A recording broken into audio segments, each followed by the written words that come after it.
Porque lo cierto, señorías, lo cierto es que mi gobierno, junto con el gobierno de José Luis Rodríguez Zapatero, han sido los gobiernos más limpios que ha tenido la historia democrática en estos últimos 50 años. Esa es la realidad. Buenas tardes. ¿Dónde vive usted, caballero? Hay que irse ya para el domicilio, ¿vale? Son las 10. Son las 10, caballero. Para casa ya. Por eso os pido que animéis a votar a todos los amigos, a todas las amigas, a los familiares y a los conocidos. Que quien tenga reservas para votar el próximo 14 de febrero solicite desde ya el voto por correo. Es muy sencillo, es seguro. El voto por correo ha sido en Estados Unidos la palanca del cambio y estoy convencido de que puede serlo también aquí en Cataluña el próximo 14 de febrero. Santa María, Madre de Dios, ruega por nosotros pecadores, ahora y en la hora de nuestra muerte.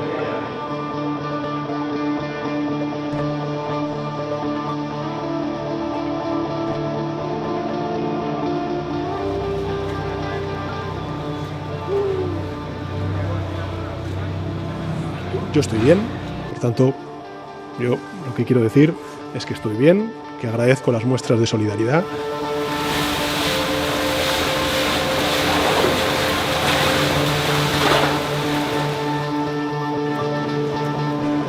Son las 5, no he comido. Creo que también es importante. ¡Puigdemont a prisión! ¡Puigdemont a prisión!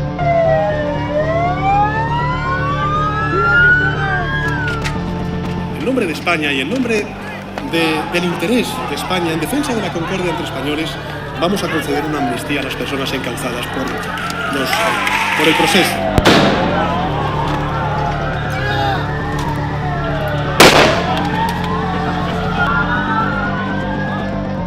¡Chavales!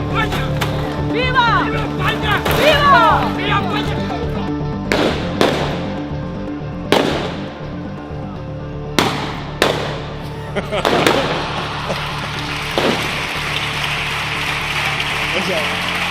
Esta es la mejor.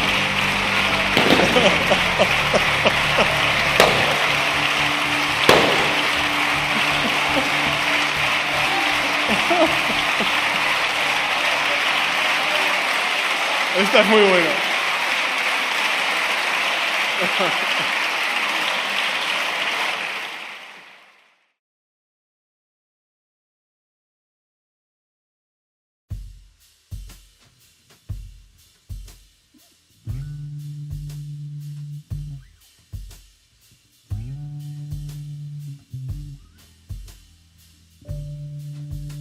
En sus inicios, el guapo.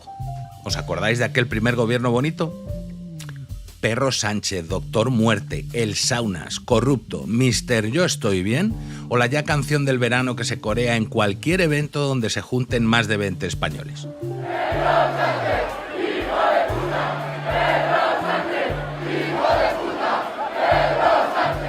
Así es como ha ido evolucionando la imagen pública de nuestro amado líder durante estos 7 años de gobierno socialista. Una etapa marcada por la mentira, o los cambios de opinión, como le gusta decir a él, donde se han traspasado absolutamente todas las líneas rojas que, por mera supervivencia, se autoimponía un régimen que hoy languidece. Un tipo que apareció de la nada y que se ha convertido en el hombre más poderoso que ha conocido España en los últimos, como poco, 50 años. Defíneme a Sánchez en 3 palabras.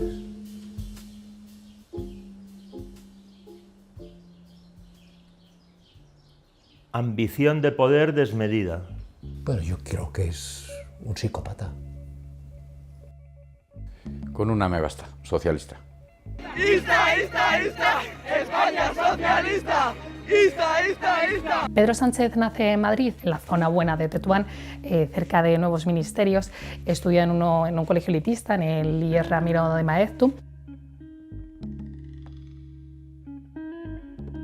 Siendo prácticamente adolescente se une a las Juventudes Socialistas, allí conoce a Óscar López y a Antonio Hernando y empiezan a hacer los chicos de los recados del entonces secretario de organización de Pepe Blanco.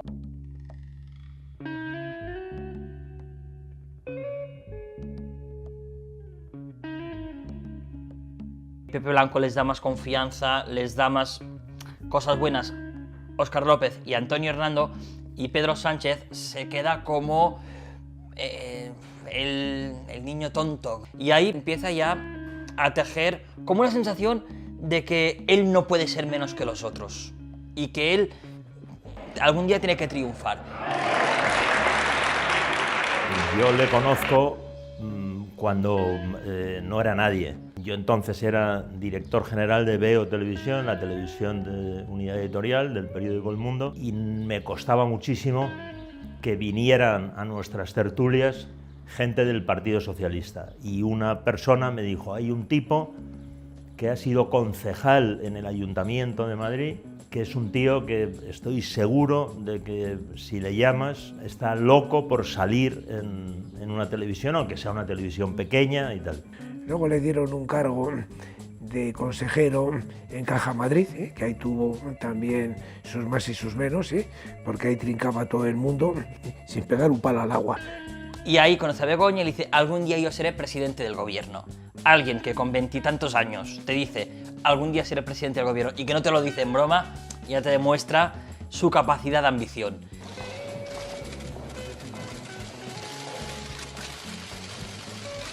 Pedro Sánchez es un absoluto enfermo por el poder. Lo ejerce de forma patológica y además, como lo hace la gente que es especialmente insegura al hacerlo, que es adoptando el defecto de la mitomanía.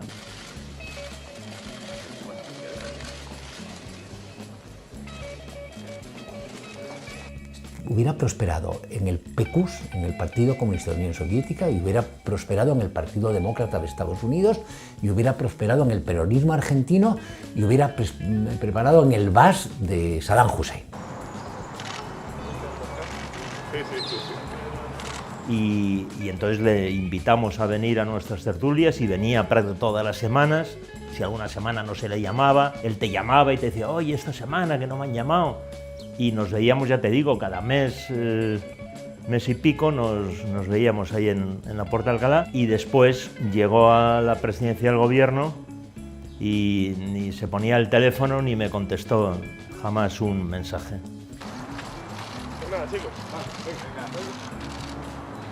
No es capaz de sentir, ni de pensar, ni de ponerse en la situación de los demás.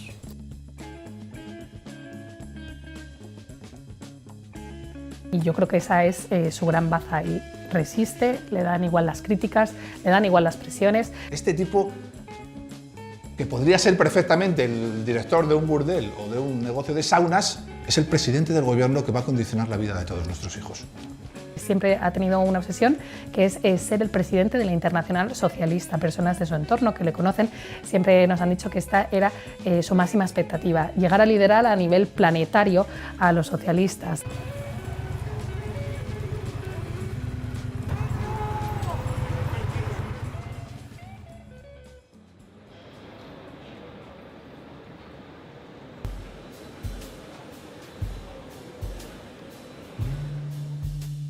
Alguien que aterrice hoy en el aeropuerto Madrid-Barajas, Adolfo Suárez, Samantha Hudson, La Pasionaria, y no tenga ni idea de lo que ha pasado en España en los últimos 7 años, te podría decir, pero hombre, ¿cómo va a ser así un presidente de gobierno?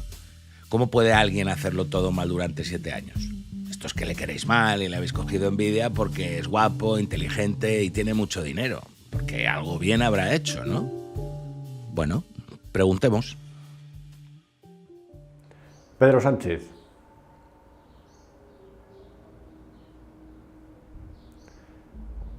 Tendría que pensarlo muy mucho.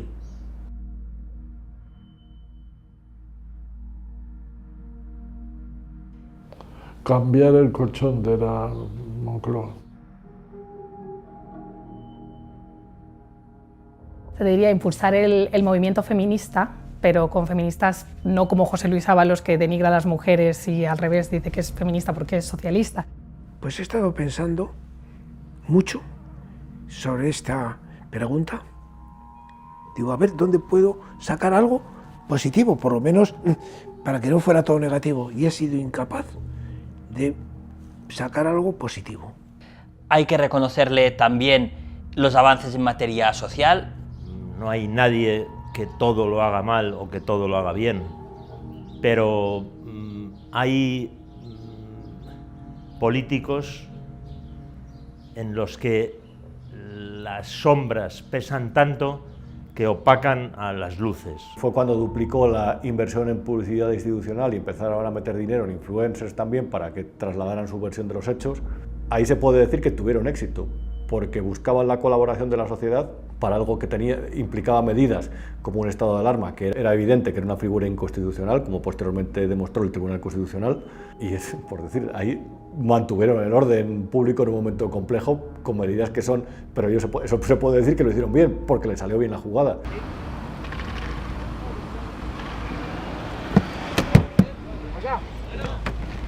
¿A dónde va, señor? Caballero, ¿dónde va? Que estamos haciendo indicaciones para que pare ahí, no continúe, siga las indicaciones de los agentes.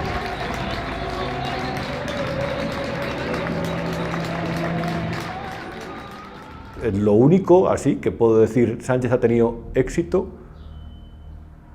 es a la hora de desactivar el independentismo, pero a costa de indultos, amnistía, a costa de hacer concesiones con nuestros impuestos, con la deuda de la Generalidad de Cataluña que se mutualizó entre todos los españoles.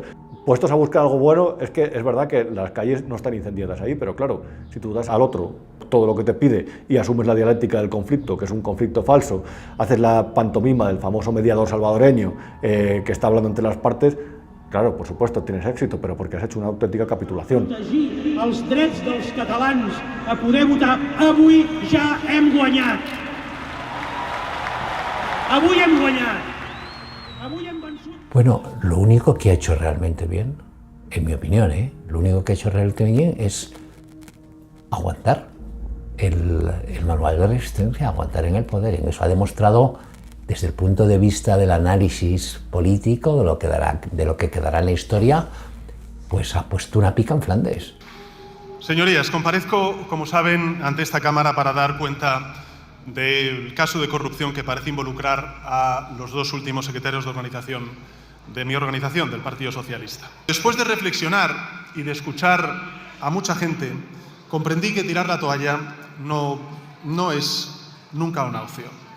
Por eso, señorías, quiero decirle a los ciudadanos y a sus señorías que no voy a tirar la toalla y que vamos a continuar. Complicado encontrar algo que haya hecho bien. Porque si bien es cierto que gracias a sus medios de comunicación ha colado que España va como un cohete o que sus votantes puedan estar de acuerdo con esos avances sociales, la otra mitad de España no lo está y cree que es una de las bases para la ruina moral y material en la que nos vemos hoy inmersos. Pero dejadme que os cuente un cuento. En 1993, un señor muy guapo se afilia al PSOE. En 2003 se presenta en las listas al Ayuntamiento de Madrid. No sale elegido, pero entra posteriormente en sustitución de Elena Arnedo. Se casa con Begoña, hija de Sabiniano, en 2006. En 2008 se presenta como número 21 en las listas al Congreso de los Diputados. El Partido Socialista consigue 15. Vuelve a no ser elegido y vuelve a entrar al año siguiente en sustitución de Pedro Solbes. En 2011 se vuelve a presentar, esta vez un 10º en las listas. A ver si adivináis cuántos escaños sacaron por Madrid. Sí, 10. Y será un año después cuando vuelva a entrar sustituyendo, en este caso, a Cristina Narbona. En 2014 llega a la Secretaría General del partido. En sus primeras elecciones ya como candidato a la presidencia del gobierno, logra la friolera de 90 escaños. Pero es que se presenta a la investidura y consigue colgarse la medalla de ser el primero que no la supera. Pero es que luego, cuando se repiten aquellas elecciones debido a su bloqueo para no dejar gobernar a Rajoy, logra 85 escaños, el peor resultado del Partido Socialista Obrero Español de su historia. Lo echan a patadas del partido, pero logra volver. Y a Moncloa llegaría en 2018 por una moción de censura contra el gallego, aprovechando un dudoso párrafo en la sentencia de la Gürtel, donde se nombraba al Partido Popular como beneficiario de corrupción a título lucrativo. La pregunta es clara: ¿cómo es posible que un tipo así haya llegado hasta la Moncloa? Pero perdona, él cuando no tenía curro estuvo hablando con un par de asesores fiscales para ver cómo metían lo que ganaba su parienta, que lo ganaba porque estaba en el negocio del cuerno de su padre. Ha llegado a hablar hasta con los que le hacían la asesoría, digamos, contable y tal, la declaración de Hacienda, y el problema que tenía ella era cómo justificar los ingresos. Decía que asesoraba, que no sé qué, lo pagaban, ¿no? Porque llevan la contabilidad de la sauna de tu viejo y de tu tío. Estando yo en el ayuntamiento, un amigo íntimo de Sabiniano, Enrique Castaños, el socio de Villarejo, me pide, por favor, que tenía un amigo suyo, que tenía varios locales, y me comentó que había policías municipales de la Junta Municipal de Centro, que sabiendo que no tenían licencia, se aprovechaban de alguna manera yendo a tomar copas. Luego me enteré que eran locales de sauna, tanto de gays como los normales de un puticlub.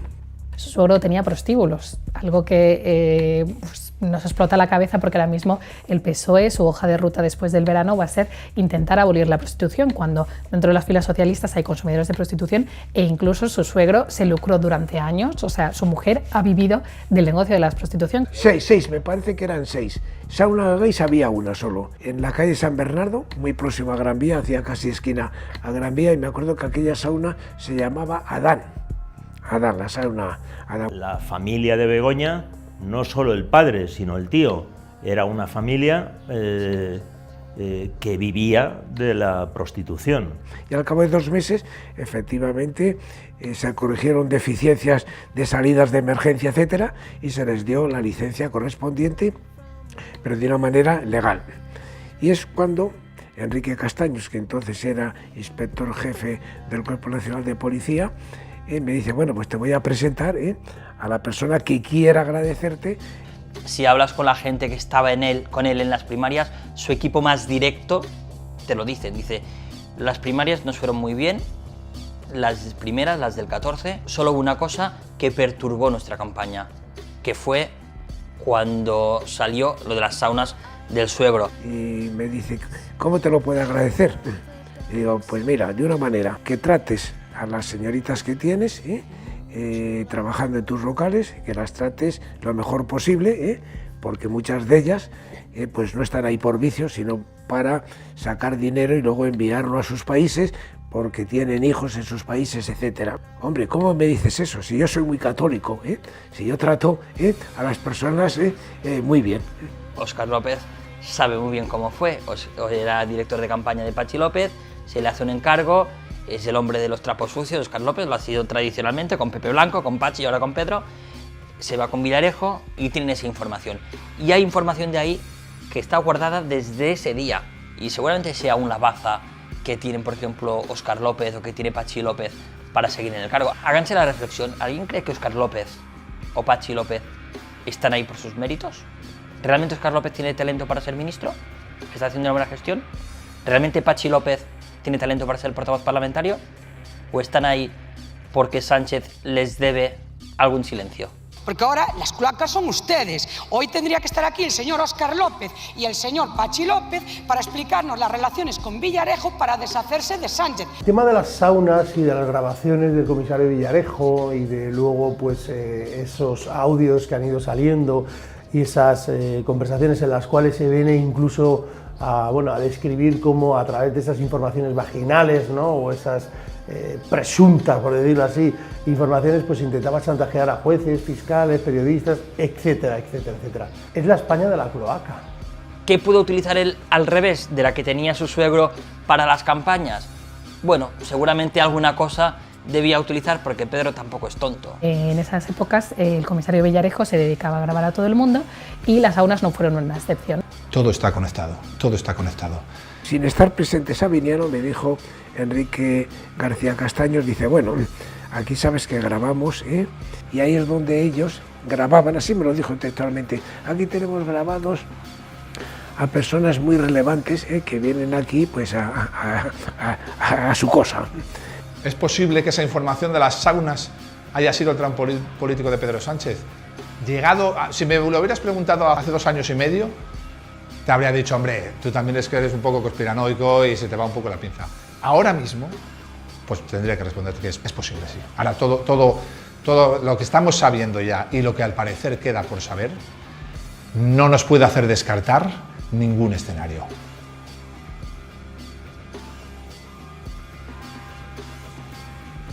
Claro, es que la Fiscalía te está pidiendo 9 años de prisión.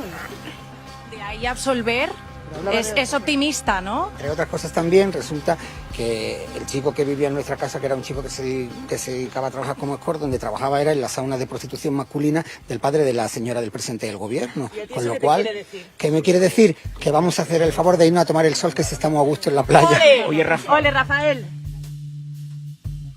Espera un momento. ¿Que el presidente del gobierno más feminista de la historia del universo se ha podido lucrar de 5 prostíbulos y una sauna gay propiedad de su suegro, y además en esos establecimientos Villarejo y El Gordo grababan a personalidades influyentes para después ser chantajeados?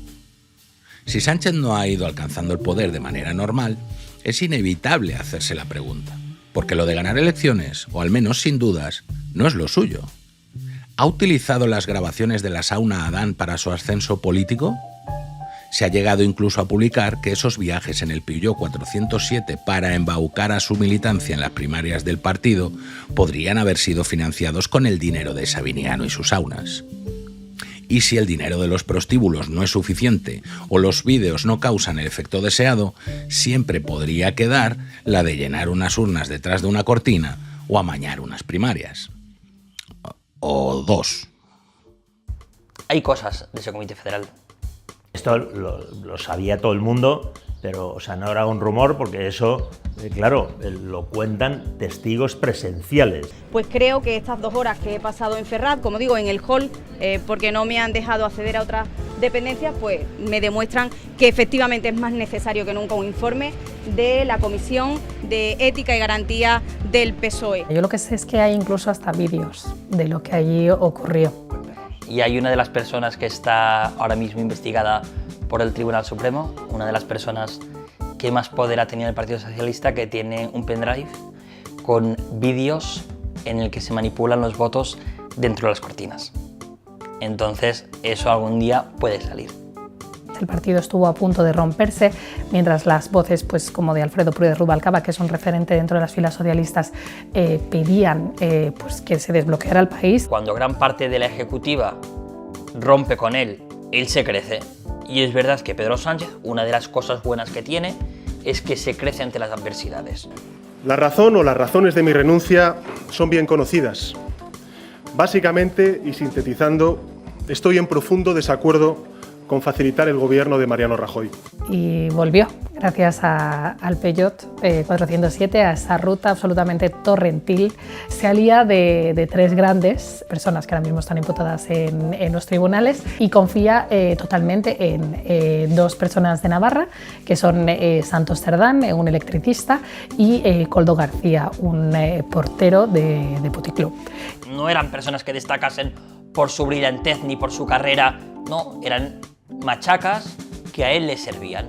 Hay mucha gente que a Koldo dice, bueno, Koldo era el tonto de la película. Dice, bueno, no tan tonto, era el machaca, pero Koldo, engañar a un portero de puticlub no es fácil. Y Koldo empezó a grabar porque sabía con quién se estaba jugando los cuartos. Se une a esa rutita también José Luis Ábalos, un profesor de Instituto de Secundaria de Valencia, y los 4 recorren toda España en busca de avales, en busca de apoyos para Pedro Sánchez. Koldo llega incluso a custodiar los avales de Pedro Sánchez en su casa. O sea, el nivel de confianza que ellos tenían.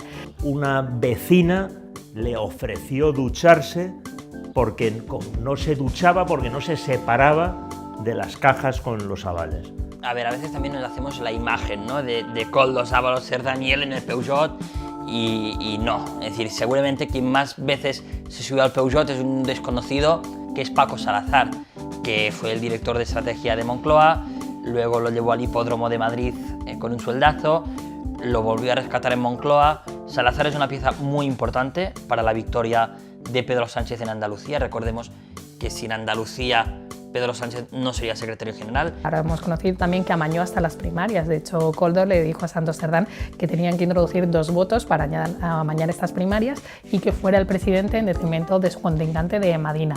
Madina se ha quedado callado y no dice nada. Y yo recuerdo aquella tarde en Ferraz que la compañera Estefanía Molina, que entonces estaba en el Nacional, dio la exclusiva de que Sánchez había ganado las primarias y nos quedamos así diciendo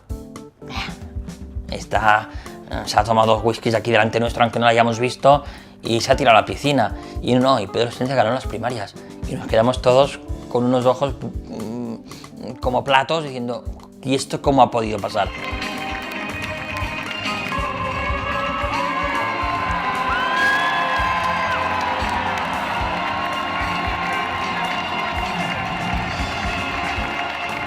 Yo personalmente, conocida la trayectoria de Pedro Sánchez, no descartaría que se hubiera producido una alteración de las elecciones con el voto por correo. No lo descartaría en absoluto. Es decir, el problema no es las ganas, el problema son las fuerzas, como casi todo en la vida. Es decir, a estos ganas no les faltan. El que roba una joyería puede robar un banco.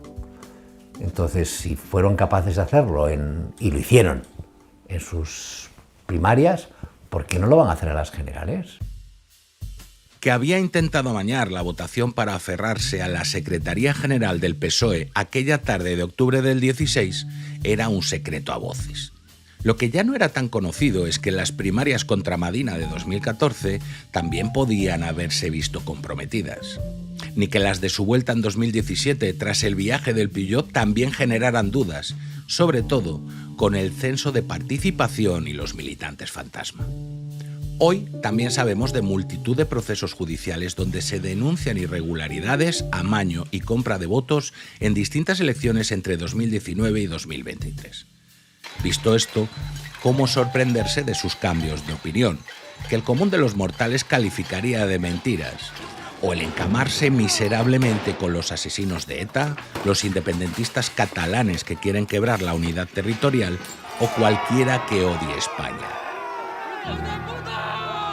¡No valen! ¡Estos españoles no valen! ¡No valen! ¡No valen! ¡No valen! ¡No valen!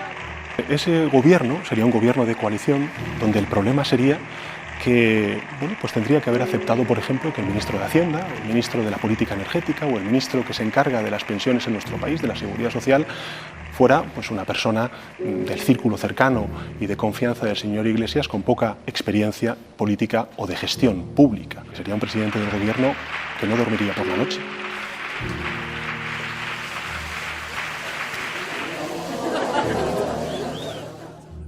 Hasta las elecciones del 28 de abril, yo creo. Ahí es cuando hace un poco el cambio de chip y cuando cambia por completo, le ha gustado eso del poder y ya renuncia a todo a cambio de estar en el poder. La primera renuncia es el pacto con Podemos. No voy a dormir si tengo a Podemos en el gobierno. Bueno, pues lo tuvo y dormía bien, porque se le había descansado. Merche Aizpurúa, hoy portavoz parlamentaria de H. Bildu, fue antes periodista, profesión de la que fue apartada durante un año por una condena por enaltecimiento del terrorismo. Si quieres lo digo 5 veces o 20 durante la entrevista.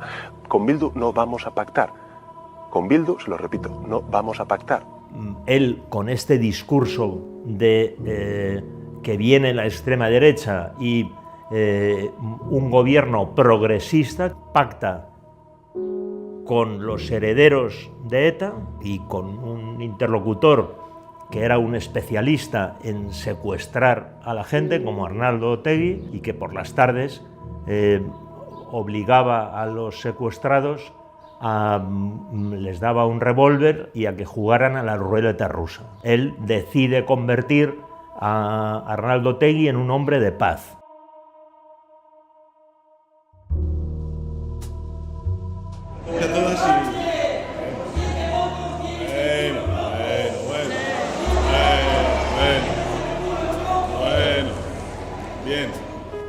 España está gobernada por una gente a la que España le importa un comino y los españoles también. Eso es para mí lo más relevante. Pactando también con personas que son prófugos de la justicia, que se han llegado incluso a cachondear de los cuerpos y fuerzas de seguridad del Estado y de las instituciones españolas como el Tribunal Supremo, cuando Puigdemont el año pasado pues, nos vino a visitar y se fugó otra vez de nuevo. Ahora que dice, ¿cuánto tiempo le queda de poder? Ninguno. No tiene ningún poder, todo el poder lo tienen los bilduetarras. Lo tiene Puigdemont, a pesar de que algunas pegas todavía tiene que superar, como la malversación. ¿Cómo se han calificado? ¿Cómo se han cambiado los delitos para ajustarlos a los delincuentes?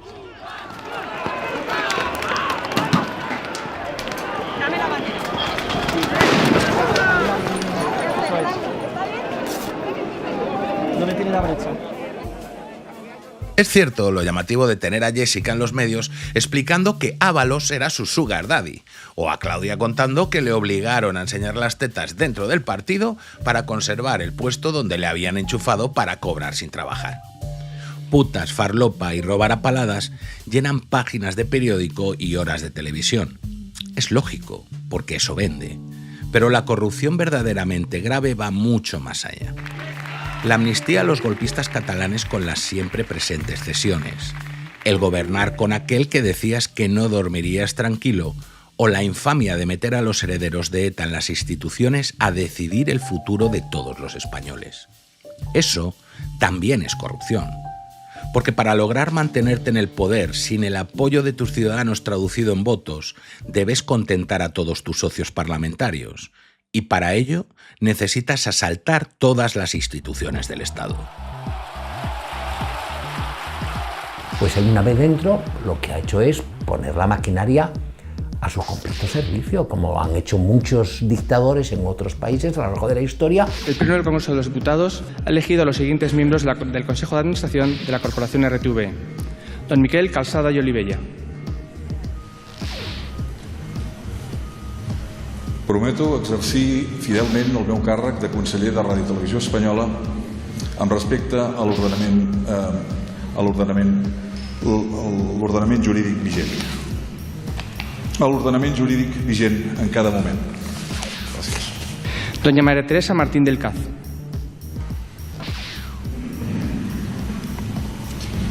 Prometo desempeñar fielmente el cargo de consejera del Consejo de Administración de la Corporación Radio Televisión Española.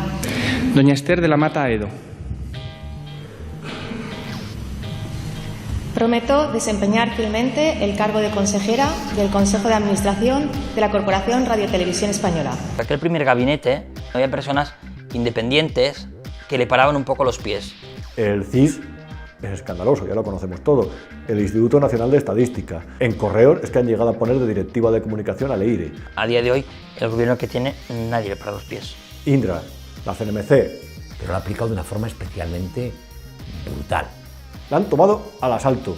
Y además es que no solamente han puesto gente de lo suyo, sino que han repartido puestos de consejeros de más de 100.000 euros al año cada uno, que son de cuota de partido. Han puesto gente de Podemos, de Junts, de Esquerra Republicana, del PNV. Nadie ha dicho que no, nadie ha dicho esto es un escándalo, no. Que nosotros respetamos las instituciones y el juego democrático. Que los que les queda por colonizar, en esta última etapa desde el año 2023, han emprendido una batalla sin cuartel. Oposición, jueces y periodistas. Quieren el Estado para ellos. Porque tiene una percepción patrimonial del Estado y el descrédito de las instituciones le importa un huevo. Don Mariano Muniesa de Cabeda. Por imperativo legal, prometo desempeñar fielmente el cargo de consejero del Consejo de Administración de la Corporación Radio Televisión Española con fidelidad al Rey y acatar la Constitución y el resto del ordenamiento jurídico. La lista de instituciones públicas, además de muchas privadas que ha saqueado desde el primer día que pisó la moqueta de Moncloa, es interminable. El Consejo de Estado, el Tribunal de Cuentas, la Mesa del Congreso, Comisión Nacional de los Mercados y la Competencia, Renfe, Paradores, Instituto Cervantes, Correos, Patrimonio Nacional, Red Eléctrica de España, Indra, Hispasat, Navantia, el CIS, la SEPIE, CSIC, el Banco de España, Traxa, Agencia EFE, Radio Televisión Española... Y todas mandadas con mano de hierro. Pero hay una que es la joya de la corona. Porque claro, Cuando te están chantajeando con quitarte el falcón, llegará un momento en el que te pidan algo ilegal. Y para eso llevas 7 años intentando controlar la justicia. Porque si controlas la justicia, prácticamente lo controlas todo. Es decir, el patrón de Sánchez se repite. Sabe que el único elemento que le falta para llegar a una dictadura constitucional es el Poder Judicial. ¿A quién pone? A Dolores Delgado. Como de ministra de Justicia pasa a ser fiscal general del Estado. ¿Y por qué la sitúa en la Fiscalía General del Estado? Porque necesita el control absoluto de las decisiones jerárquicas de la Fiscalía. Es que la Fiscalía, ¿de quién depende? ¿De quién depende? Sí, del gobierno. Pues ya está. Que la Fiscalía es como el Ejército, es un cuerpo jerárquico y por tanto hay que obedecer las instrucciones que dé el fiscal superior. Que si se nombra un fiscal sectario, en este caso claramente militante del PSOE, que encima ha tenido responsabilidades de gobierno. ¿Qué hace cuando salta todo el caso de Dolores Delgado? Por la puerta de atrás mete a García Ortiz en la Fiscalía para que destruya cualquier atisbo que pueda haber de democracia o de imparcialidad y neutralidad en una Fiscalía que no es del Estado, sino que es la Fiscalía General del Gobierno. El Tribunal Supremo ha decidido hoy enviar al fiscal general del Estado al banquillo. ¿Cree usted que ha llegado ya el momento de que Álvaro García Ortiz presente su dimisión? No ha habido en Europa, y yo creo que en el mundo entero, que un fiscal general del Estado con esa función, que esté imputado por un grave delito de revelación de secretos y que todavía ni siquiera cautelarmente se le haya puesto fuera de su función. Nosotros respaldamos la acción del fiscal general del Estado, creemos en su inocencia y por tanto cuenta con el aval y el apoyo del Gobierno de España. Pero es que encima el delito que se le acusa al actual fiscal general del Estado es un delito que tenía finalidades políticas, de socorrer al PSOE y atacar al principal partido de la oposición. Tiene por objeto la revelación de un secreto profesional, porque la conversación que pueda tener un abogado con la Fiscalía para eventualmente llegar a un acuerdo, eso es secreto profesional. El secreto profesional debe estar absoluta y radicalmente garantizado. Entonces aquí se ha producido algo que ya rompe todos los palos del sombrajo. La fiscal jefe de Madrid tiene que cesar, ser suspendida en sus funciones por estar imputada. ¿Quién le tiene que suspender? El fiscal general. ¿Quién es el fiscal general? El compañero suyo que está imputado. ¿Cómo su inferior jerárquica va a emitir un escrito de acusación acusándole? Pues ha hecho un escrito de acusación exculpándole. Otro verdadero escándalo. Es que la Fiscalía, ¿de quién depende? ¿De quién depende? En el caso Begoña Gómez, Begoña no tiene una defensa, tiene dos, la suya y la Fiscalía. Porque si bien en los cambios de gobierno se producen alteraciones o modificaciones en los cargos de las principales instituciones de este país, él sí que ha sabido colonizar y sobre todo dirigir la mirada, no a aquellos organismos comunes del cambio de personas en un cambio de gobierno. O sea, él ha dirigido toda su artillería hacia el Poder Judicial. Entonces, si no tenemos una justicia como tal, independiente, etcétera, adiós libertad. Dolores Delgado era fiscal, entonces lo que no se puede permitir es que un fiscal o un juez vaya a la política y luego pretenda regresar. Ahora, la experiencia de Delgado no es la única. Campo, que fue ministro de Justicia y que era juez, ahora es juez del Tribunal Constitucional. Necesita una serie de instrumentos para, si alguien se le va de las manos, se le va de control, poderlo reconducir, y ese es el Tribunal Constitucional. Cándido tiene un sesgo ideológico clarísimo, lo ha tenido toda su vida y ahí está haciendo unas cosas que yo no lo entiendo, porque es un hombre que podía haber pasado a la historia jurídica de España como un gran jurista y va a pasar o está pasando de una forma desastrosa.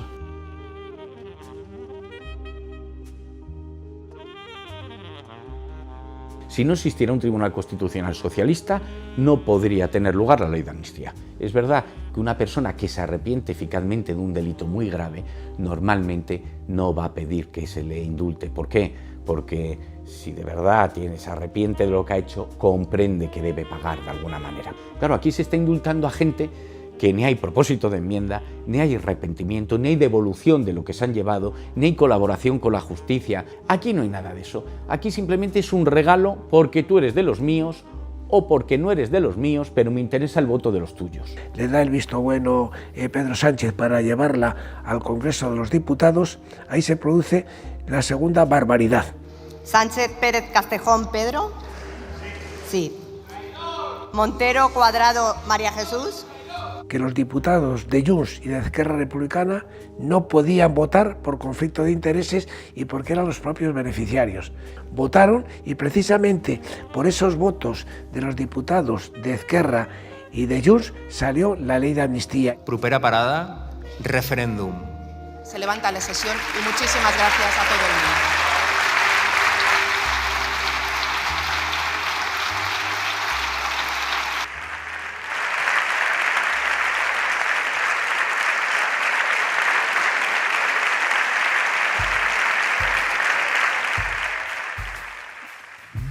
El fiscal general del Estado que coloca tras no poder meter a Dolores Delgado, imputado. Conde Pumpido en el Constitucional corrigiendo cualquier cosa que le venga mal, incluso echando por tierra sentencias firmes del Tribunal Supremo. La Junta Electoral Central, Indra y Correos para quién sabe si echar mano de un puñadito de votos que le falten en un momento de dificultad. Pero no lo tiene todo. Un puñado de valientes de la sociedad civil representados en las acusaciones populares, la UCO y algunos jueces haciendo su trabajo, están poniendo en jaque su plan maestro. Y eso no lo pueden consentir. El PSOE puede tener un plan muy bien trazado, y un plan de conquista que puede llegar a esclavizar y hacer lacayos a todos. Pero ¿qué es lo que ocurre? Que a veces surgen elementos, el factor humano. Un hombre, un valiente, un grupo de valientes. Bien, y esto es lo que está ocurriendo actualmente con dos elementos claves. La UCO, que ha mantenido pues, un gran rigor a la hora de hacer sus análisis, sus estudios, sus investigaciones, y por otro lado están las acusaciones populares. Los principales casos de corrupción en España han sido denunciados por acusaciones populares. ¿Qué es lo que tenemos que hacer, según Sánchez? Eliminar las acusaciones populares. Ley Bolaños. Lo que hago es que yo les dejo denunciar, pero no les dejo en la instrucción. Y que la instrucción la lleven a cabo simple y llanamente los fiscales. Con lo cual ya no va a ser el juez. Entonces, si el fiscal no quiere instruir, no se puede montar causa judicial. Los procedimientos se archivarán y se van a sobreseer. Y porque la Fiscalía va a pasar a ser ese juez de instructor del que van a depender la Policía Judicial de la Guardia Civil y la Policía Judicial de la Policía Nacional. Pero otro punto, por si se les escapa algo, pues introducen un cuarto turno dentro de la judicatura con unas pruebas objetivas muy poco objetivas, porque son pruebas subjetivas. Que se va a generar una escuela política judicial, porque va a ser una escuela política judicial, para meter a todos esos jueces que ellos decidan, o fiscales que tienen que estar dentro de la carrera. Ya estaría. Que verdaderamente nos convertiríamos en un país totalmente alejado de un sistema democrático. Pero la democracia hoy la sostienen 3 o 4 periodistas, la UCO y un puñado de jueces. Si acaban con eso, olvidaros de democracia. Estaremos no cerca de Venezuela, como se suele decir, estaremos en Venezuela.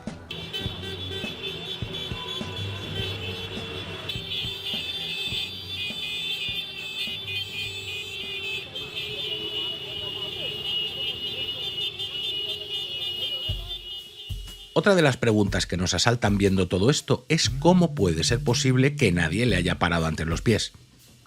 Parte básica de esa fiscalización del poder la debe asumir la prensa.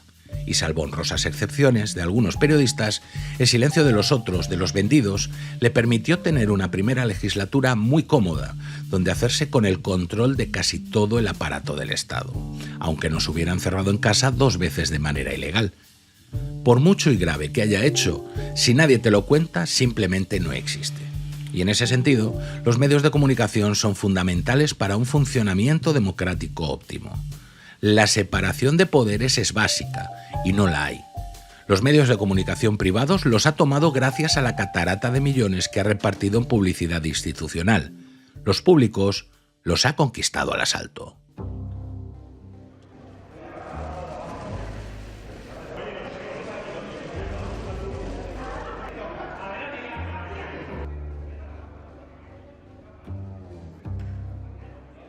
Vamos a empezar con un enfoque original. Mientras Pablo Iglesias tenía un programa en la televisión, Hispan Televisión, financiada de Irán como órgano de propaganda en el exterior, hablaba de despolitizar Radio Televisión Española.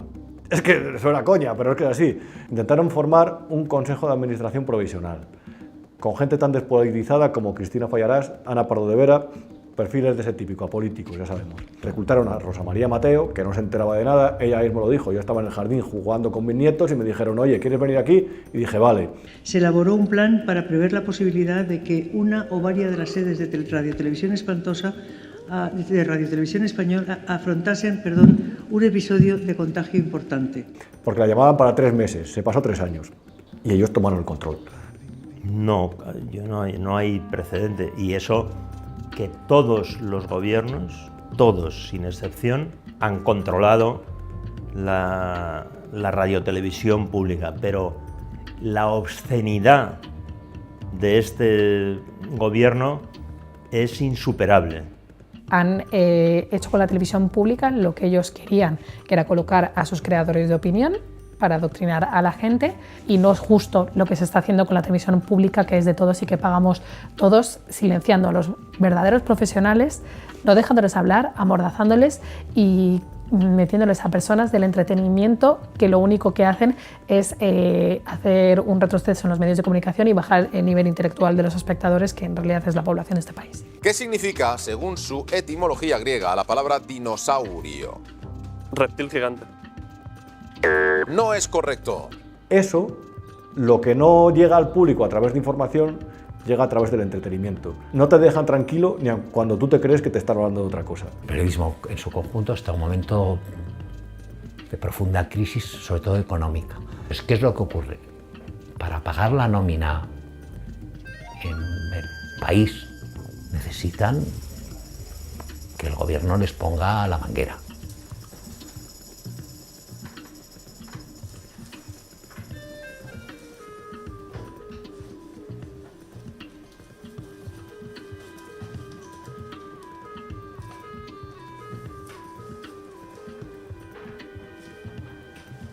Eso te crea una dependencia, eso es un factor que ha creado una dependencia, primero de los públicos los tomas por asalto y los medio pensionistas pues los compras con la publicidad. Nunca he vivido una situación de control por parte de un gobierno, de un poder ejecutivo, de tantos medios de comunicación con reparto de la publicidad institucional.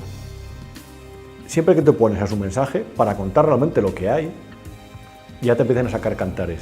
Cuando surgió lo de Begoña Gómez, nos hicieron un manifiesto en contra de nosotros, porque éramos golpistas. Y mi primer proyecto, el más importante, el que creo que tenemos entre manos como corporación pública, es trabajar para sanar la democracia. 300 millones de euros reparte RTV entre productoras audiovisuales cada año.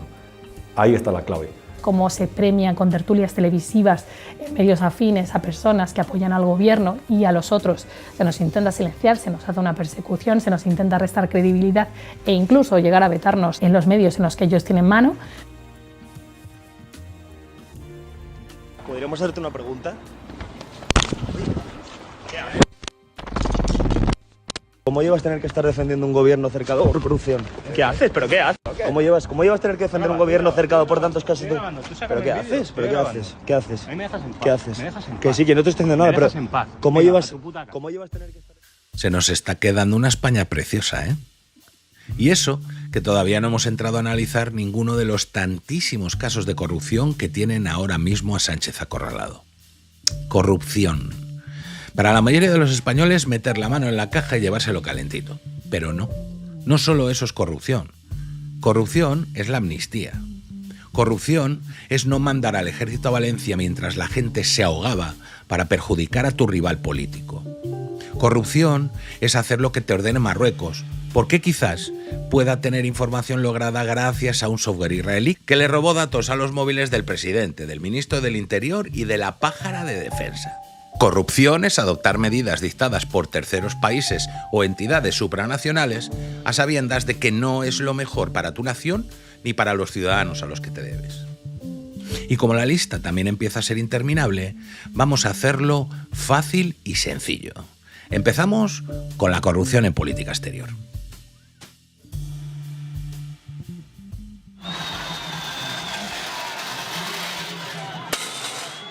Es que sabéis que hoy termina la Vuelta a España.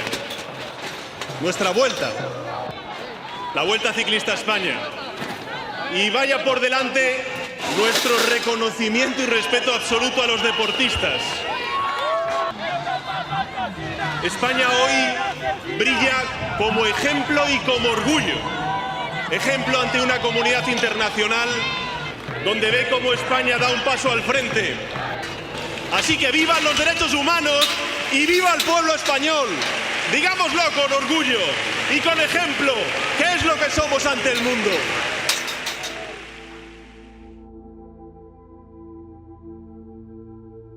Si a ti quienes te felicitan se llaman Hamás, se llaman los talibanes y se llama Maduro, pues te lo tienes que hacer mirar.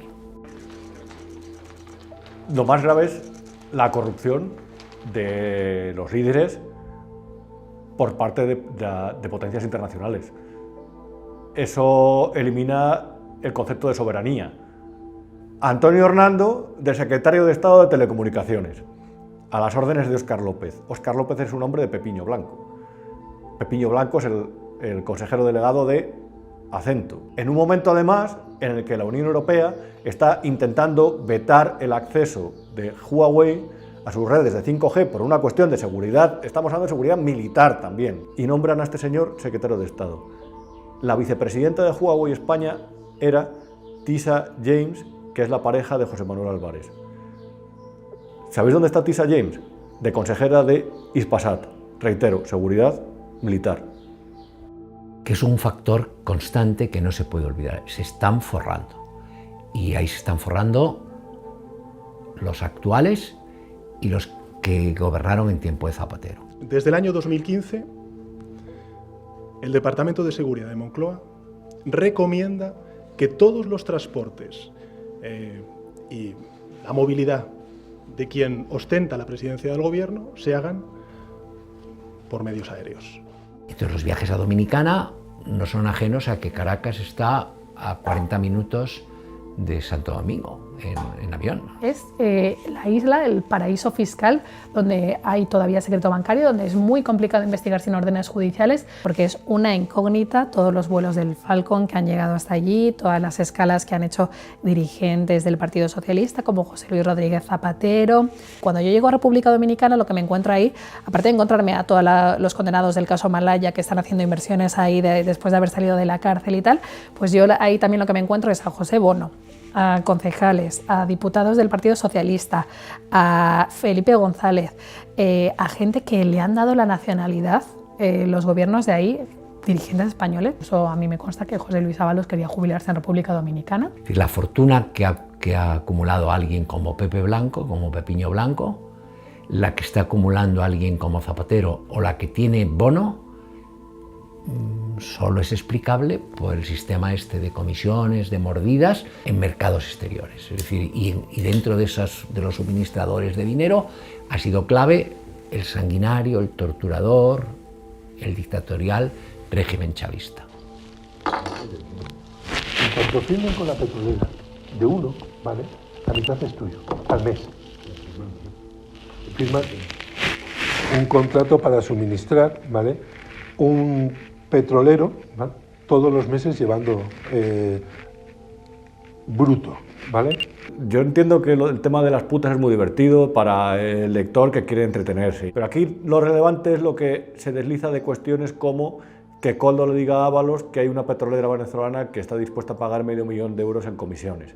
Lo grave es PDVSA, lo grave es que hace el Grupo de Puebla, como se ha ido introduciendo poco a poco en España. Eso lo que requiere es un debilitamiento de las instituciones, adaptar la legislación nacional a los intereses de Puebla para que aquí se puedan hacer sus negocios de una forma bastante fluida. Y los negocios son con petróleo a cambio de comisiones, con el narcotráfico y con el comercio de metales preciosos. ¿Cuándo tuvo conocimiento de la llegada de la señora Delcy Rodríguez al aeropuerto de Barajas y a través de quién la tuvo? Yo no tuve conocimiento de la llegada de la señora Delcy al aeropuerto Adolfo Suárez Madrid-Barajas. ¿Por qué no se ha hecho un informe del servicio de aduana del equipaje que llevaban los pasajeros de ese avión? O si se ha hecho algo, ¿sabe usted si se ha hecho algún informe al respecto? Lo desconozco porque AENA, como gestor aeroportuario, no tiene ningún tipo de competencia en cuanto al control de fronteras ni al control de aduanas. ¿Quién lo tiene? El control de fronteras y el control de aduanas es competencia del Ministerio del Interior, en el caso del control de fronteras a través de la Policía Nacional y en el caso de las aduanas a través de la Guardia Civil. Esa es la clave, y a partir de ahí ellos tejen un sistema de influencias políticas basada en un falso populismo que realmente permea en sociedades que están muy deprimidas económicamente. En la España de 2008 permeó que te cagas. Cuando la vicepresidenta de Maduro, Delcy Rodríguez, aterriza en su avión privado en la terminal del aeropuerto Adolfo Suárez Madrid-Barajas, alguien despierta en el gobierno de España, llama a José Luis Ábalos y le dice: esta señora tiene sanciones, esta señora no puede pisar territorio español. Ábalos ya había organizado esto, Aldama estaba presionando y Aldama se va a buscarle en su coche, en un Q7, a Ábalos y a Koldo, y se plantan en la terminal ejecutiva de Barajas, que Fernando Lázaro publicó las fotos de esta señora pisando suelo español cuando no podía, cuando nos íbamos a meter en un problema de política exterior con la Unión Europea, que es a quien nos debemos y no nos debemos a Venezuela, y la llevaron a una sala de la terminal ejecutiva con la connivencia de guardias civiles, de policías que trabajaban ahí, de policías que han sido premiados.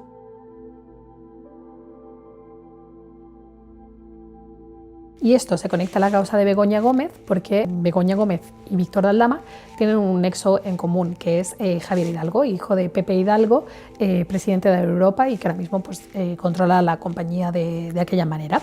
Entonces, Air Europa, durante la etapa de Ábalos, tiene graves problemas. La compañía, la aerolínea española, iba a tener que despedir a toda la plantilla, había que rescatarla y la tenía que rescatar la SEPI, es decir, el gobierno. Gracias a Begoña Gómez, gracias a la intermediación de Víctor de Aldama, al que llegan a hacer consejero de Air Europa, gracias a que Javier Hidalgo coloca en Guacalúa, que es un chiringuito que monta la aerolínea para colocar a Begoña, como le da trabajo a Begoña Gómez, pues al final Air Europa termina siendo rescatada. Air Europa tenía una deuda con Venezuela y que esa deuda se la han encontrado lingotes de oro en contratos de Delcy Rodríguez con Víctor de Aldama, pues ahí se conectan las tres. Se le está olvidando hablar inglés y francés porque Delcy se ha convertido en una estrella de la televisión y del cine español. Delcy Gay se llama la novela de Delcy en España, la mujer más famosa de España, Delcy Rodríguez. El futuro de España depende de Delcy. Las maletas de Delcy, aquella no os acordabais, ¿eh? Es lo que tiene tapar un escándalo con otro mayor. Cuando estéis viendo este documental, posiblemente el escándalo de turno será el que España le haya contratado las vigilancias policiales y judiciales a Huawei y que Estados Unidos nos haya tirado de las orejas o algo peor. Porque la realidad de la política exterior española durante estos 7 años es el acercamiento de Sánchez a Hamás, a Hezbollah, al régimen iraní y a la Venezuela de Maduro. Para el servilismo con Mohamed VI y la viral pregunta de qué le debe el PSOE a Marruecos, igual alguna decisión inexplicable de Marlaska podría tener la respuesta. Porque la corrupción en el Ministerio del Interior también tiene sus cositas. Grande Marlaska es un tipo que tenía mucha imagen como juez, porque cualquier juez de la Audiencia Nacional en España tiene una imagen muy elevada debido a los temas que trata la Audiencia Nacional. Realmente conocerle le conocimos cuando apareció en política. ¿Y la realidad que nos escupe a la cara? Pues el mayor incremento de la criminalidad violenta de toda la democracia. En homicidios, en agresiones sexuales a mujeres sobre todo, que es el crimen violento que más ha crecido de toda la democracia. Cuando intentan arrancarnos la vocación. E intentan arrancarla cuando un desalmado sobrepasa con su lancha de mayor potencia a la barquichuela de 6 guardias civiles. Cuando los narcos embisten sin miramientos el Z de otros compañeros que les impiden la huida. Cuando un hombre o mujer intenta abrir la cabeza con un hacha a un policía, o con un cuchillo, o un palo, o agredirle, o escupirle, y no pasa nada. Más bien, se idea la forma de quitarnos más autoridad todavía para dársela al criminal. No sea que ellos también se enfaden. Marlaska tenía lo que parece lógico en el Ministerio de Interior, es nombrar a gente que sepa de qué va el Ministerio del Interior y la policía. Y el gobierno le coloca una secretaria de Estado que viene del Ministerio de Igualdad. Mi compromiso personal y político está tejido con el hilo de la justicia social. Sin justicia social no es posible la igualdad y sin igualdad no es posible una sociedad verdaderamente democrática. La igualdad para las mujeres es todavía un horizonte por alcanzar. Y para alcanzar la igualdad y la libertad de las mujeres necesitamos garantizar la seguridad de una vida sin violencia. Sabe del Ministerio del Interior lo mismo que yo de energía atómica, cero. Ahora se ha cargado ya, a la UDEF se la ha cargado ya el ministro, Grande Marlaska. La anterior, digamos, gran unidad investigadora, que era la UDEF, tocó a Pujol, que era un tipo muy poderoso en aquel momento, que condicionaba gobiernos no solo en Cataluña, también en nacional. Entonces las élites de poder político se dieron cuenta, si toca a este, nos puede tocar a todos. Si hay peligro, hay que cercenarlo. Cercenaron y ocuparon la UDEF. ¿Tú has vuelto a oír hablar de la UDEF? Nunca, ¿verdad? Bueno. Tenemos un país que parece gobernado por la CUP, o gobernado por Podemos, o incluso por algún partido más a la izquierda de Podemos. La Policía Nacional y la Guardia Civil a día de hoy en Cataluña son anecdóticas. Es decir, no se respetan a las fuerzas y cuerpos de seguridad del Estado.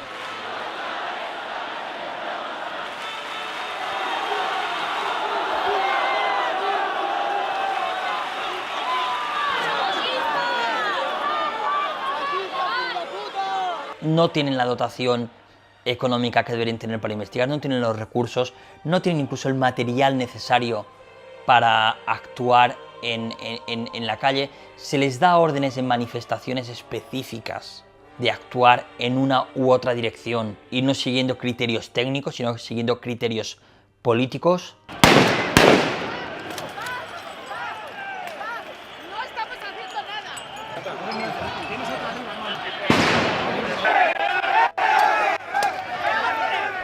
¡Pegáis mujeres! ¡Pegáis mujeres! ¡Habéis pegado a una mujer!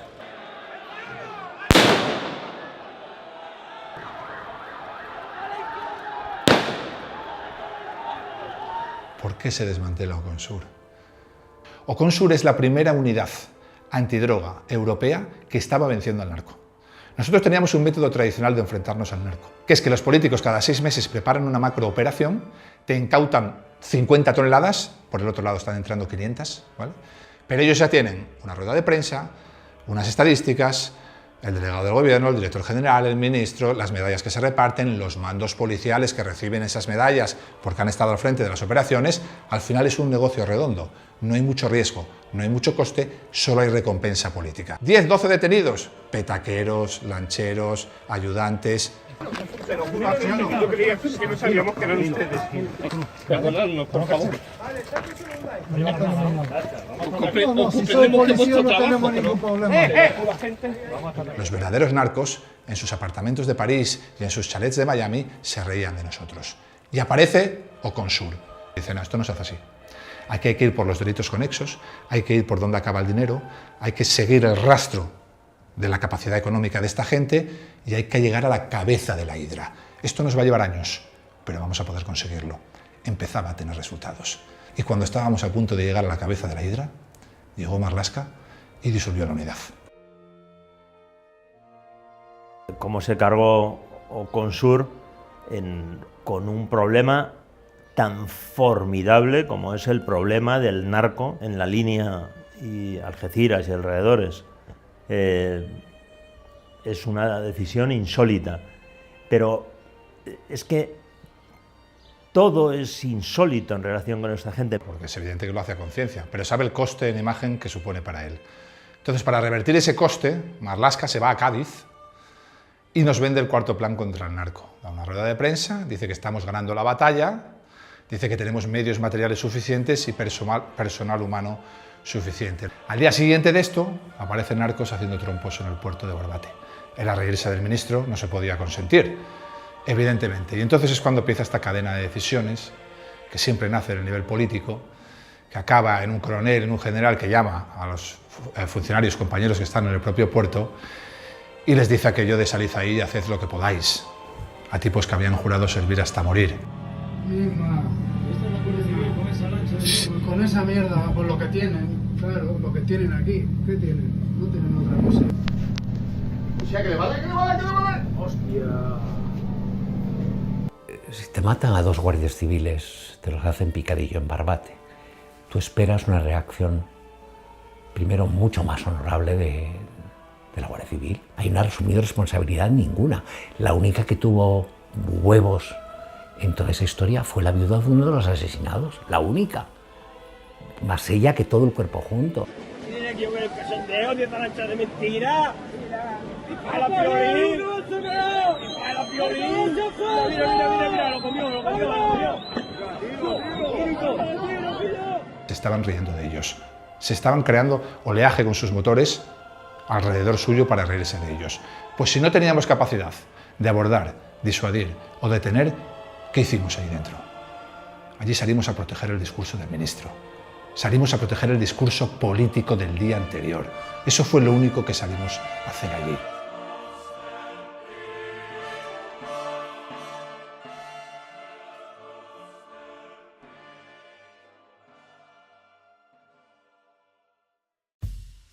Algo muy ligado a Interior son sus cloacas. Y en esta función hizo su aparición estelar no hace tanto Leire Díez. Otra que se os había olvidado seguro, pero a nosotros no.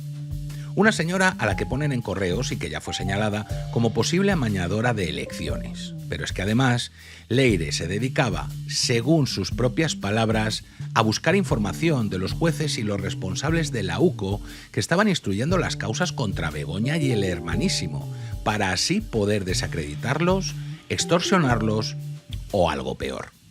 Pero espérate, porque hay más. Leire entregó en Ferraz un pendrive que, repito, según ella misma, contenía los vídeos grabados en la sauna Adán del suegro de Pedro Sánchez. ¿Dónde acabará ese pendrive? A saber. Leire, también imputada. ¿Empezamos ya, queréis? Empezamos ya, todos.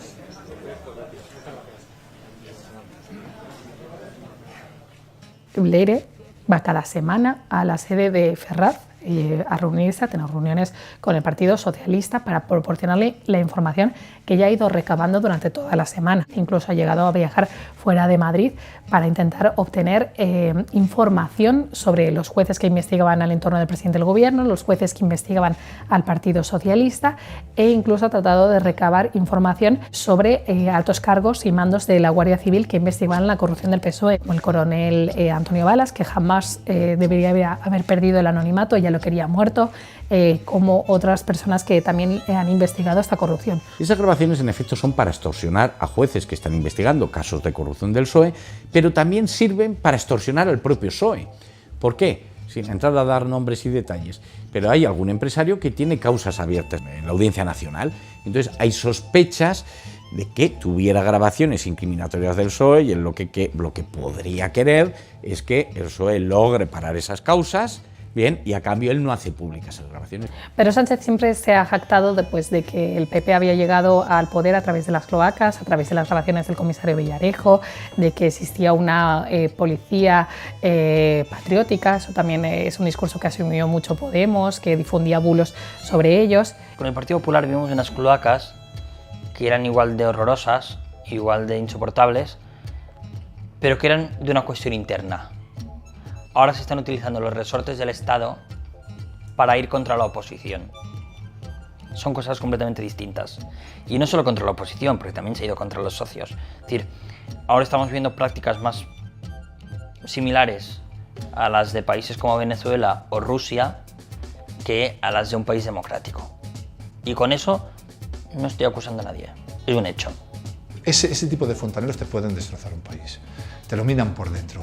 ¿Por qué? Porque al final la capacidad que tienen de coaccionar a instituciones que son de cierta relevancia y a personas que ocupan cargos en la administración, en la cúspide de pirámide de la administración, que toman decisiones que afectan a la vida común de todos los españoles, es muy alta. Y el problema de España hoy en día es que no hay Estado. No existe el Estado, solo hay gobierno.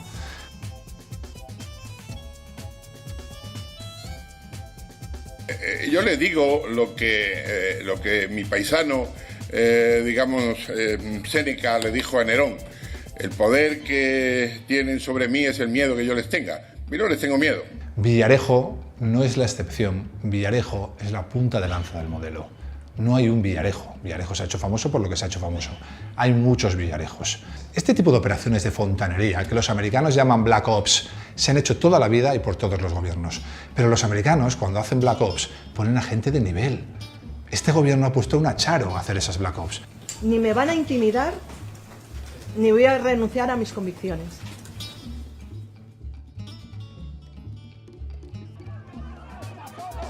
Excalibur no está solo, Excalibur no está solo, Excalibur no está solo, Excalibur no está solo. Venga, que ya vamos con lo que estabais esperando. Lo más reciente. Putas, farlopa, dinero, muchísimo dinero, tráfico de influencias, la corrupción de toda la vida, la de todos los gobiernos. Bueno, lo de las putas y la farlopa es marca PSOE, pero ya me entendéis. En los 2 últimos años se han ido instruyendo varias causas judiciales que trascienden de Sánchez y que tienen como protagonistas a muchos miembros del Partido Socialista. Vamos a empezar por el principio, por los suyos, David y Begoña. Porque todo esto tiene un objetivo político evidente. Solo tienen que fijarse en la lista de denunciantes.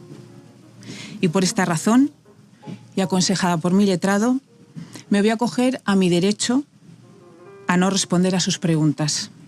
A Begoña Gómez se la nombra catedrática de una cátedra extraordinaria sin tener título habilitante ninguno, en el sentido que no es ni siquiera licenciada. La han nombrado catedrática de la Universidad Complutense gracias a quien es su marido, porque ella recibe en Moncloa al rector de la universidad. Financia esa cátedra a través de grandes empresas a las que llega por ser la esposa de Pedro Sánchez.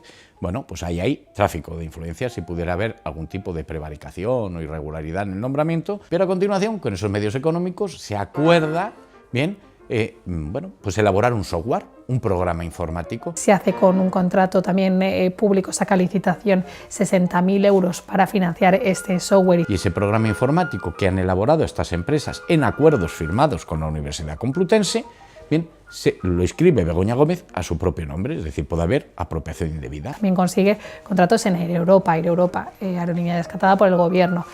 También consigue que se le coloque en el Instituto de Empresa en un puesto privilegiado. El Instituto de Empresa es una universidad privada, pero que pues tiene muchos lazos con el poder. I'm Begoña Gómez, I'm Director of the Africa Center, where we want to collaborate with the new generation. Holding a view to giving them opportunities, we will allow them to become more sustainable. ¿El presidente tuvo conocimiento de lo que hacía su mujer o no? Esta es la cuestión fundamental. Si tuvo conocimiento, participó. Y la pregunta es, ¿alguien se piensa que el presidente del gobierno no sabía lo que hacía su mujer en Moncloa? Una estrategia de impacto social y medioambiental integrada en la estrategia de negocio de forma eficiente y eficaz. El presidente del gobierno tiene un hermano que se llama David Sánchez, que es músico, que llega a España y que misteriosamente no lo decimos nosotros, sino que lo dice la juez. En la Diputación de Badajoz, controlada por el PSOE, le crea un puesto ad hoc para ser el jefe de la Oficina de Artes Escénicas, un puesto de nueva creación, remunerado como alto cargo con 46.000 euros anuales, y este señor accede a este puesto, cobra, pero no va a trabajar. Y David, ¿me puede usted explicar, por favor, porque ayer nadie pudo hacer lo que es la Oficina de Artes Escénicas? Disculpe. La Oficina de Artes Escénicas. Sí. ¿Qué es?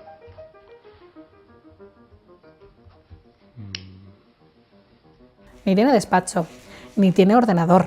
La gente, sus compañeros no le ven.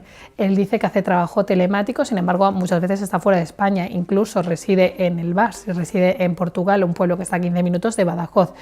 Bueno, pero más allá aún, pues tiene un amigo, que ese amigo es asesor en la Moncloa y decide que él quiere llevarse a su amigo a Badajoz, y como quiere llevarse a su amigo a Badajoz, se organiza también un procedimiento para adjudicarle una plaza, y este es Luis María Carrero Pérez.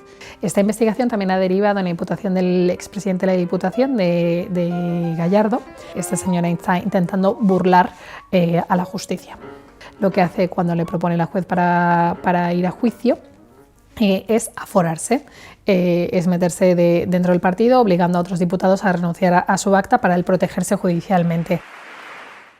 Por cierto, vamos a regenerar también la vida política de este país. ¿Sabéis qué vamos a aprobar el próximo viernes en el Consejo de Ministros? Vamos a aprobar la reforma constitucional para acabar con los aforamientos.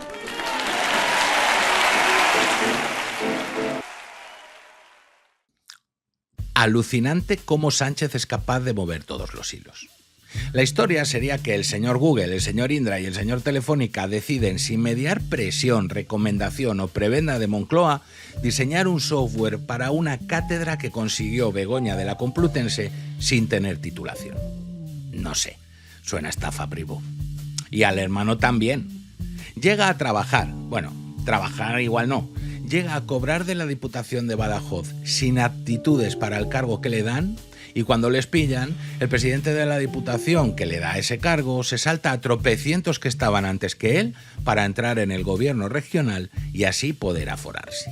A mí me lo van a tener que explicar muy despacito eso de que Sánchez no sabía nada. Como hay que explicar muy despacito todo el chorreo de corrupción que viene a continuación. El Tito Berni, el caso mediador ya es, no se sabe nada, ha quedado como algo lejano, ¿no? No ha llegado a donde tenía que llegar, se ha quedado en un escalón intermedio y entonces es como, bueno, el Tito Berni pues era uno que pasaba por ahí. Hombre, no.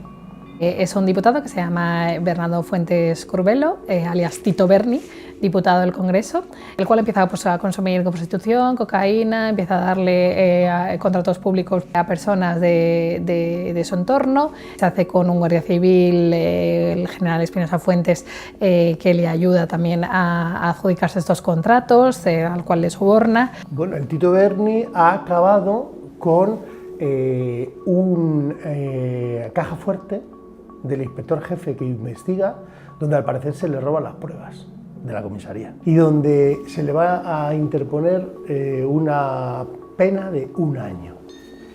¿Quién ha descapitalizado la UDEF? Si lo hubiera llevado a la Guardia Civil y no se hubieran perdido las pruebas, ¿se le estaría ahora mismo procesando por 1 año o por 10? El famoso caso Koldo se inicia en el Juzgado Central de Instrucción número 2.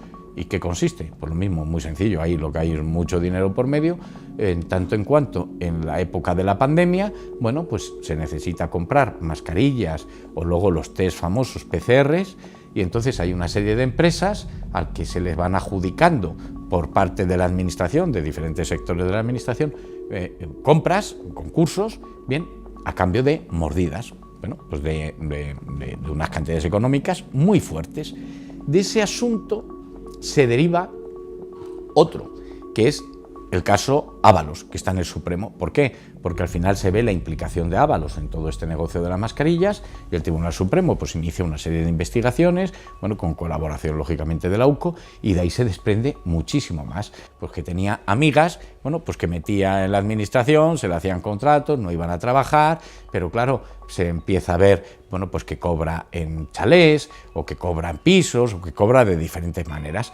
Y de ahí se va liando la investigación y se ve que ya también participan en adjudicaciones de obras. Y por ese medio de adjudicaciones de obras, pues aparece otro, el que sucedió a Ábalos en la Secretaría General del Partido Socialista, que es Santos Cerdán. Pues Santos Cerdán también cobraba comisiones por adjudicaciones de obras. Hoy voy a hablar de Super Santos Cerdán. Es una persona que me ha acompañado desde siempre, tiene toda mi confianza y es uno de mis más estrechos colaboradores. Los secretarios generales provinciales, los secretarios generales y tal, con el único que pueden hablar para poder decirle algo a Pedro es Santos. Es verdad que hace lo que le manda Pedro, punto. Muchas gracias. Ya está. Aldama.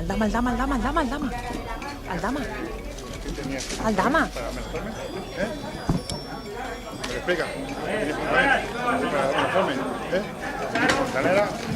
En todos estos procedimientos, bueno, pues por medio anda Aldama, anda por medio el rescate de Europa, porque es que el rescate de Europa aparece tangencialmente en el asunto de Begoña, porque Begoña empieza su relación a través con la Complutense, primero pasa por Bacalúa, donde está Hidalgo, bien, pero es que el rescate de Europa también es el famoso oro de Delcy, pero también está en las mascarillas. Víctor Aldama va el pasado de diciembre al Tribunal Supremo y entrega un papelito en el que figuran una serie de concesiones de obra pública en la que presuntamente se habían repartido comisiones a través de contratistas que pertenecían a diferentes territorios que estaban controlados por diferentes personas dentro del PSOE, a las que presuntamente les correspondían unas comisiones en función del territorio en el que se entregaran. Víctor de Aldama se coló hasta la última oficina del Ministerio de Transporte. Víctor de Aldama también ha habido fotos en las que hay fotos que se han publicado en el Confidencial en el que estaba en calle Ferraz. Víctor de Aldama fue el que les ayudó a que llegara Delcy Rodríguez a España. La UCO ha encontrado documentación de Víctor de Aldama en la que aparentemente habría colaborado en mover unas decenas de barras de oro desde Caracas hasta Moscú pasando por Zambia. Eso lo que significa es el régimen venezolano necesita capital, Delcy necesita cobrar su dinerito, hace falta un intermediario y Moscú necesita oro. Víctor de Aldama estuvo en prisión provisional dentro de la famosa trama de los hidrocarburos. La trama de los hidrocarburos, entre otras cosas, implicó la creación de múltiples empresas dentro de España. En principio sospecha la UCO y todo presuntamente, reitero, para mover el dinero que se ingresaba de esa forma que era trucha. Estos tenían testaferros. Hay empresas en las que se ha demostrado que estaban asociados con personas, entre ellos el que negoció la compra del famoso chalet en la Alcaidesa donde se quedaba José Luis Ábalos. Esa persona que lo negoció había sido chofer de Pedro Sánchez en las elecciones primarias de 2017. Víctor de Aldama, que había estado contratado también por Huawei para ser uno de los representantes en España, también había sido contratado por Air Europa en un rescate con dinero público. Este era asesor, es decir, esta labor es legal, le había contratado a la compañía, en un rescate en el que se ha demostrado que tuvo un papel activo Begoña Gómez también. Víctor de Aldama ha llegado a decir en televisión que a José Luis Rodríguez Zapatero había estado en su jet para moverse entre República Dominicana y aparentemente Caracas. Creo que se ven bastante bien las conexiones, ¿no?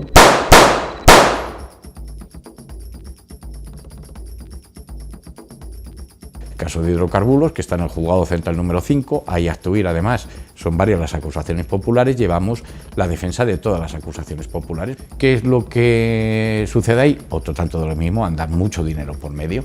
¿Por qué mucho dinero por medio? Porque la venta de hidrocarburos da muchos beneficios al no ingresar el IVA. Pero claro, los hidrocarburos inician porque consiguen una licencia de los ministerios de turno y esa licencia, pues hay serias sospechas de que se ha conseguido por amiguismo político, por pago de comisiones, pero es que en ese procedimiento, tanto en ese de hidrocarburos como en el caso Coldo, también aparece por ahí tangencialmente que hay una señora, Pano, que lleva dinero en efectivo a Ferraz. Luego ahí puede haber financiación ilegal, bien, del PSOE, o hay sospechas.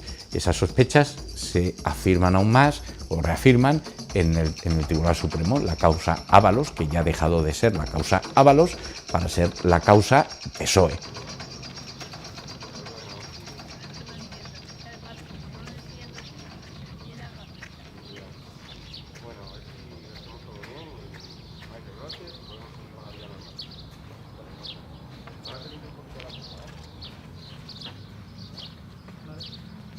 Ha llegado el momento de recapitular e intentar explicar tremenda trama. Todo, por supuesto, presuntamente, que en esta casa somos muy de la presunción de inocencia. Un tipo que sale de la nada y que no tiene ningún mérito significativo, se casa con una muchacha cuya familia vive de prostíbulos y saunas gays. Saunas en las que Villarejo y el Gordo grababan a personajes influyentes para extorsionarlos. Con este currículum logra tocar moqueta 3 veces por sustitución de un cargo electo y llega a la Secretaría General del Partido Socialista tras unas primarias que arrojan dudas sobre su limpieza. Pero ojo, que lo echan a patadas en 2016 y aún así consigue volver en otras primarias todavía más manchadas que las primeras, tras un viaje que nadie sabe quién financió en un Peugeot 407 lleno de mangantes. Como a Moncloa llega gracias a una moción de censura cuando su fuerza parlamentaria eran de 85 míseros diputados, necesita los apoyos de etarras, independentistas fugados y aquellos que, según él, no le dejarían dormir tranquilo. Y desde el minuto 1 pone el aparato del Estado a sus pies, colocando a gente del partido en los más altos cargos de poder. La justicia, medios de comunicación, Ministerio del Interior, Exteriores, todo a su servicio. Y todo está conectado. Todo. Desde justicia se asegura los indultos, sacar adelante leyes aberrantes y silenciar a cualquiera que ose oponerse a su persona. Los medios de comunicación solo hablarán de lo bueno que es y lo inmensamente mala que es la mega ultra turboderecha. Desde Interior podrá reprimir cualquier protesta y, sobre todo, controlar a la policía, que debería investigar ciertos delitos que puedan tener como protagonista a él, a los suyos o a sus socios, tanto españoles como extranjeros. Exterior también tiene su importancia capital. China y Huawei, Marruecos o la posición entre Irán e Israel no son nada comparado con lo que nos llega de Venezuela de la mano de José Luis Rodríguez Zapatero. Pero es que también habría una relación entre Delcy Rodríguez, las maletas y el rescate de Air Europa, por la posible intermediación de Begoña con su muy amigo Javier Hidalgo. Todo esto lo cuenta Víctor de Aldama, que verdaderamente es el perejil de todas las salsas y que también nos está empezando a contar el caso Hidrocarburos, una de las mayores tramas de corrupción de la historia de Europa. Y a donde no llega el aparato del Estado, aparecen los tentáculos de las cloacas. Leire Díez se encargaba de buscar información para hundir a los jueces y guardias civiles de la UCO que le estaban haciendo la puñeta, entregando, según ella, un pendrive a Cerdán con las grabaciones de las saunas para que fuese puesto en conocimiento de Fiscalía, que también controla él. Pero es que además, Leire tuvo un alto cargo en Correos, que si lo unimos al control de la Junta Electoral Central e Indra y los antecedentes de las últimas primarias del PSOE, pues eso, que si anda como un pato, es blanco y hace cuac. Y por último está lo chusco y el robo a paladas. Desde Ferraz, Ábalos y Cerdán controlaban el partido e intermediaban en muchas adjudicaciones de contratos y obra pública, con el aderezo de las putas, las amigas colocadas en organismos públicos y la cocaína. Siempre aparece cocaína. La cabeza en toda esta inmensa trama de corrupción parece que está clara. O no, según algunos, porque empieza a aparecer el nombre de José Luis Rodríguez Zapatero por todas partes. Pero también el de Bono, el de Pepe Blanco, Acento. La cuestión es que aquí hay demasiada gente metida como para señalar solo un nombre. ¿Sánchez o Zapatero? ¿Zapatero o Sánchez? Da igual quién sea el número uno. Es el número uno de algo. ¿Y ese algo qué es? ¿Es el sanchismo un síntoma de un mal mayor que se llama el PSOE? Sí, ya tenemos que convenir que sí. Me parece triste cómo percibo en la calle que todo el mundo de lo que habla es de las putas de Ábalos, ¿no? Porque es verdad que cosas de la vida parece Torrente. Ábalos, que nació en un pueblo que se llama Torrente. Pero a mí eso me parece, siendo repugnante, no me parece lo nuclear del asunto. Lo nuclear es la corrupción política y la corrupción económica. Viendo la corrupción tentacular, el desmoronamiento moral, el asalto a las instituciones, yo creo que el problema, más allá de Sánchez, es el PSOE. O sea, Sánchez no es explicable sin este PSOE y esto solo se arregla si nos deshacemos del PSOE. Aquí lo que queremos es hablar de la corrupción del PSOE. Es que la corrupción del PSOE es una corrupción moral. El sanchismo es el PSOE de toda la vida, pero adaptado al líder del momento, ¿no? Como en la época de González, el socialismo terminó en el felipismo. Es lo de toda la vida. Felipe González también tiene la nacionalidad dominicana, ¿no? Lo que pasa desde Filesa hasta ahora es ir subiendo y escalando de corrupción, habiendo aprendido muchos años de cómo tienen que hacerlo. El sistema político es un organismo y como cualquier organismo hay un principio pues, que te lleva a defender tu propia vida, es el organismo de propia defensa. Bien, entonces ¿qué pasa? Que este organismo va a tener a defenderse, claro. Esto se funda en que existan una alternancia en el poder o una ficción de alternancia, porque luego muchas veces en lo esencial no hay, en lo esencial no hay alternancia ninguna. Entonces, claro, ¿va a haber una persecución real de la financiación ilegal del PSOE que haría caer el sistema? ¿O se va a llegar a Pedro Sánchez abandona de aquí para dar apariencia de que este sistema funciona? Porque es que si tú sigues así, al final no va a quedar más remedio, bien, que seguir para adelante y claro, aquí pueden pasar muchas cosas. Lo del PSOE bueno es como lo de la quiebra del Deutsche Bank, lo de too big to fall. parece que como es un partido tan institucional, hay miedo a que caiga y se le intenta salvar con esos mensajes. Grecia siguió adelante con el PASOK, o Francia sigue adelante con el Partido Socialista reducido a la mínima expresión. A mí siempre me hacen sospechar esos mensajes del PSOE bueno. Viendo la historia del PSOE, pregunto, ¿dónde está el PSOE bueno? O sea, cuando se habla del Partido Socialista, ellos te hablan, honradez, no sé qué. Bueno, la historia del Partido Socialista es una historia bastante negra. Desde el año 34, no me voy a extender, hasta nuestros días.